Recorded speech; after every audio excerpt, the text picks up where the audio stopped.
Let's get straight to it. Mortgage rates are sitting around 6.43%. And if you want to understand where they're going in 2026, you first need to understand what actually moves them in the first place. Mortgage rates are tied much more closely to the 10-year Treasury yield than they are to the federal funds rate, and that matters a lot. Because the Fed controls short-term rates, mortgage markets care more about long-term inflation, long-term growth, and long-term uncertainty. Which means you can absolutely have a world where the Fed starts cutting and mortgage rates still don't meaningfully fall. And if that sounds stupid, that's because markets often are stupid. But they're stupid in a very sophisticated way. Markets do not price what just happened.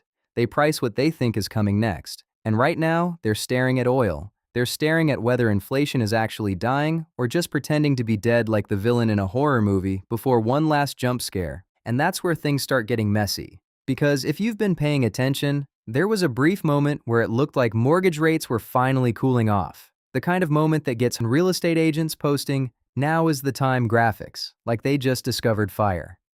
But then tensions involving Iran escalated, causing oil prices to jump, which in turn made mortgage rates jump as well. Why? Because oil matters. And I know, oil matters sounds obvious. Of course, oil matters. But people still think of it in the dumbest way possible. They hear oil prices are rising and think that just means paying more at the pump. That's part of it. But that's like saying rain only matters because your shirt gets wet. No. It matters because it floods roads, delays flights, ruins crops, and makes your day worse in 5 different ways before lunch. Oil is an input cost for almost everything. So when oil spikes, those costs bleed into the broader economy. And when those costs bleed into the broader economy, inflation expectations start creeping back up. And bond markets hate inflation the way landlords hate the phrase rent control.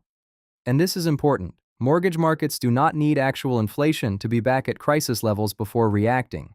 They just need enough reason to believe inflation could stay sticky or reaccelerate. That's it. Now, one of the biggest risks here is the Strait of Hormuz, which sounds like either a geopolitical choke point or a Harry Potter villain, but is in fact one of the most important oil shipping routes on Earth. Roughly 20% of global oil supply moves through that narrow channel, which means if shipping there gets disrupted, oil prices do not politely inch higher. They can spike. Fast. And economists have a rough rule for this stuff. Every $10 increase in oil prices can add about 0.2 percentage points to inflation. That may not sound huge, but when the Fed is trying to grind inflation back toward 2%, even small energy shocks matter.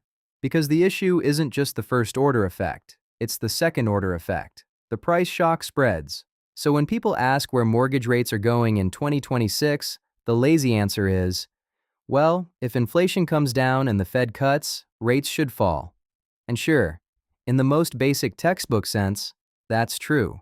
But the real world is not a textbook. The real world is a chaotic group project where inflation, geopolitics, labor data, treasury supply, and investor psychology are all pulling in different directions while pretending they're coordinated. Because on the one hand, there are genuine reasons mortgage rates should ease. Inflation has cooled from the disaster levels we saw earlier in the cycle. The labor market is showing signs of softening. Hiring momentum is weaker. Unemployment has drifted higher. Under normal conditions, that combination would help push long-term yields lower and mortgage rates down with them.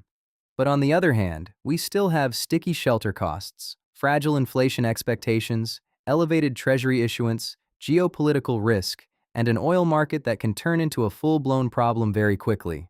Which means 2026 is shaping up to be one of those years where the data can look decent on paper while the bond market still acts like it doesn't trust any of it. And that is the big insight. This is not really a story about whether the Fed cuts once, twice, or 4 times. It's a story about whether the bond market believes inflation is actually contained. Because if bond investors think inflation could flare back up, then long-term yields stay elevated. And if long-term yields stay elevated, mortgage rates stay elevated too, even if the Fed is technically easing.